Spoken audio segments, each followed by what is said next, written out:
Hi, so this video is about goal setting. So as a triathlon coach, it's really important that I get my athletes really good quality set, clear goals, which are going to set out what they're going to be trying to achieve in the short, medium and long term. And it gives them something really to kind of focus on and get themselves excited about, and really something to get their teeth stuck into. So the purpose of this video really is to talk about how you should go about setting yourself goals. And it's January now, and it is a really good time to set yourself some goals for the year ahead. You know, I particularly like to set myself goals at the end of December, ready for January the 1st, because I like to see January the 1st as a really good positive start to the new year, to start afresh and start some really good new routines and new habits. So in terms of goals, for a long time now, I've seen people who will just kind of vaguely go through their training lives and not really have much direction. And that's not the best way to approach things. It kind of keeps things wishy-washy and without a huge amount of focus.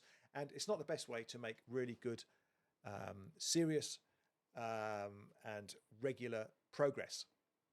All right, so I'm going to run through a way of working out your goals, which make sure that they're the right goals for you and they're nice and specific and you know exactly what you're trying to achieve.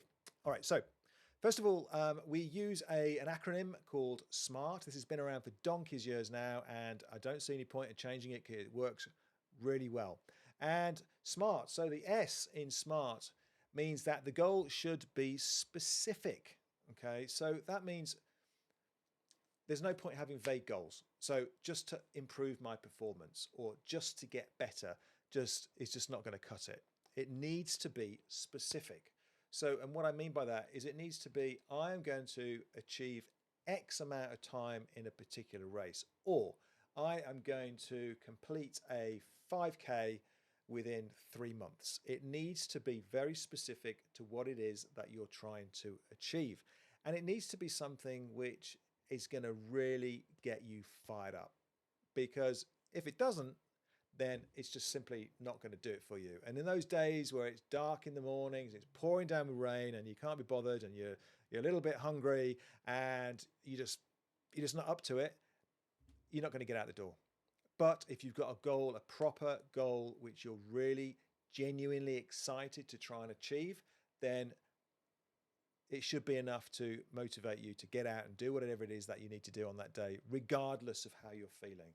It's a mindset thing, and it's really important that you get that really nice and clear. And it has to be a genuine goal that you're excited about, not a goal that you're doing for somebody else, because again, that won't cut it.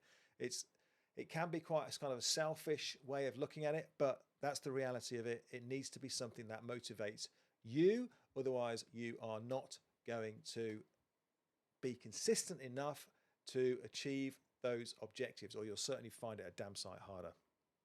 So the M in SMART is measurable. So the goal needs to be measurable. So how are you going to know when you've achieved it? How are you going to know when you've achieved it? If the goal is to complete a certain race on a certain day and a certain time, and you've done that, then that's fine. But if it is performance based, then you need to know, well, what's the start and end point? So it needs to be measurable. So for example, using a 5K as an example, you may not be able to do a 5K at the moment, or you may do it, I don't know, 25 minutes or 30 minutes, doesn't really matter. Whatever your time is that you can do it in now, you need to have an opening time. So you need to be able to go out and test yourself over the thing that it is that you're trying to achieve. If it's 5K and you just know for a fact you won't be able to get round 5K at this moment in time, then that's fine. You know, that's your start point. You can't do it. Or if you run round and you're doing it in 32 minutes, then that's where we are. Then you need to set yourself the goal, and we'll talk about time in a second, to complete the goal by that particular time. And as you go along, as you start to approach that end goal, that end time, sorry, then you should be going along and actually measuring your progress. So you might do 32 minutes, 31 minutes, 28 minutes, and so on and so forth. So by the time you get to the end goal, or the date, the time that you've set yourself, have you hit your 25 minutes or whatever it is that your target is? So it's got to be measurable, because you need to be able to tick it off. You either completed it or you haven't completed it. It needs to be really specific and measurable in that way. It needs to be achievable. So the S, M, and the A in SMART is it needs to be achievable. So is it something you're going to be able to do? There's no point me setting myself a goal of being an Olympic gold medalist at the next games. Ain't going to happen. It just ain't going to happen. Sometimes in coaching we say never, but in reality is there's some things that aren't going to be possible. I'm never going to be an Olympic champion. So you've got to set yourself realistic goals, and your brain's not stupid. It knows whether or not it's really likely to happen. And if you set yourself something which is completely unrealistic, then you just won't be motivated to go and do it, because you just know it's just not really within your reach. So you have to think quite carefully about what it is that you're trying to achieve. The best way to do that is to set yourself kind of smaller targets, depending on the time scale, smaller targets. So it may well be, using our 5K run as an example, it may well be if you're running 32 minutes at the moment, then you want to do, 28 minutes within 6 months. So set yourself something which is achievable. It's actually genuinely achievable. Hope that makes sense. All right, so that's really important. You can set yourself longer term goals. So it may well be you want to get to 20 minutes for 5K and you're currently at 32 minutes. But you need to think about how long it's going to take you to get there. So it may well be that you set yourself a long-term goal. And this is quite relevant to people who are new to triathlon, say, and they want to, at the one end of the extreme, they want to become a professional, but they're new to the sport at the moment, or they want to race for their country as an age group athlete, but again, they're brand new to the sport. It may well be, yeah, you can do that. It's something which is achievable, provided the time scale is long enough. So you could set yourself a 3-year goal, say, to qualify to race for your country. Okay, and then within that, you can set yourself sub goals, which make sure that you're on track and en route to hit that particular main goal. All right. So this is really important that you get these things all kind of laid out. What have we got next? We've got R. We've got R is realistic. And so being realistic is think about your circumstances. So again, let's use our 5K run as an example again. You've got to be realistic in terms of, well, if I'm running 32 minutes for a 10K now and I want to get to 28 minutes and I want to do it in 3 months, that's achievable. It could be achievable, provided you have the mechanisms in place to allow you to do that. And the biggest one of those is to have the time. So because of time commitments and various other things in your life, you can only run, say, 1 run a week, then that's probably going to make that unrealistic, if that makes sense.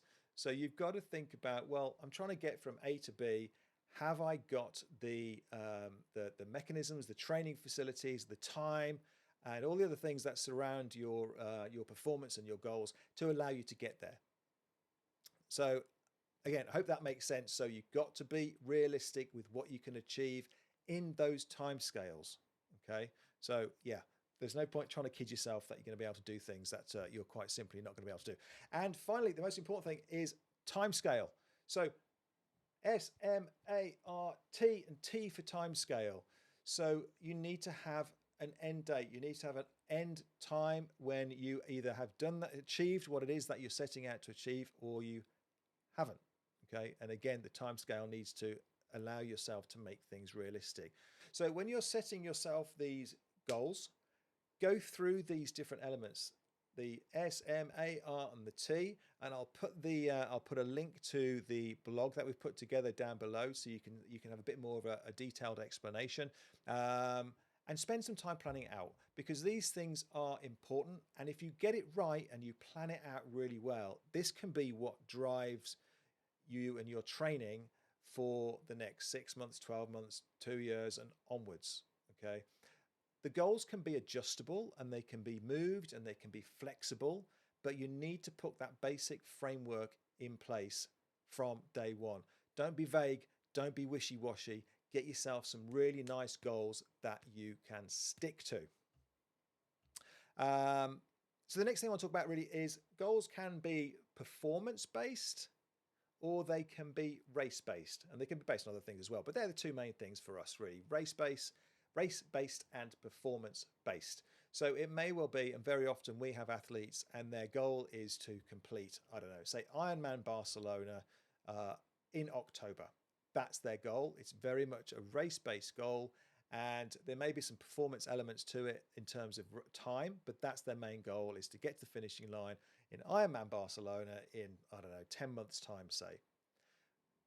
You can set sub-goals along the way in terms of target races, so sort of training races or B races and C races, if you like, but you have a specific race-based goal in 10 months that you can really work towards. Or it could be, if you're not kind of motivated to race, and it may well be that you're kind of, you could be doing other sports, or you're just not interested in particularly racing, you just like training, but you still want to improve yourself, then you can have performance-based goals too. And that may be something, and we've kind of talked about it before, in terms of running a 5K in a certain time, running a 10K in a certain time, or cycling a certain distance at a certain time, or achieving, and what quite a popular one is for cyclists, for example, would be to achieve a certain power or a certain power to weight ratio at a certain time in the future. So for example, it may well be, if you've got a power meter on your bike and you can, I don't know, you can hold 20 minutes for you can hold 200 watts for a 20-minute test. You might want to make it that your goal to get to 230 watts within 6 months. Okay. And again, these things have to be realistic and achievable with the timescales and all that kind of stuff that you've got. But that would be your performance-based goal. So to achieve that particular power, and then by the time you get to the end of that time period, you can do a 20-minute test, and you can see if you can hit it. And on the way, you can do kind of mini tests on the way to see if you're on target to hit that particular goal. So you can have performance-based goals as well. And of course, you can run both things simultaneously. So you might have races that you're aiming towards. And if you're aiming to do, I don't know, Ironman Barcelona in 11 hours, then you can divide it up into what you kind of need to run, what you need to swim, what you need to bike. And then you can set yourself kind of mini performance-based goals within that to get you to the kind of the ultimate endpoint. So again, I hope that kind of makes sense. Clearly record your goals. It's good to have goals which are clearly defined, as I've already spoken about, but are at the forefront of your mind, because you're going to be training to do these things day in, day out. It's going to be the thing that gets you out of bed in the morning, or gets you out on a wet Thursday evening to go out and do that training. So write them down, make sure they're nice and clear. Some people will put them on a piece of paper by their bed. Some people will put them as a screensaver on their computer. So they're there front and center for you to think about all the time. If it's that important to you, then you will do what it takes to achieve those goals. But make sure they're clear and they're written down, and also review them. Review them on a regular basis. So review them weekly, monthly, and sit down and just take the time out of your, treat it as training time, if you like. Sit down and look at it on a piece of paper and say, this is my goal. This is where I am today. Am I achieving this? Am I on target to achieve these goals? And if you are, then great. If you're not, then make some adjustments to the goals, because the goals can be adjusted all the time. Okay. So make sure the goals are nice and clear, make sure they're achievable, write them down, and then you know exactly what's going to be driving you for the foreseeable future.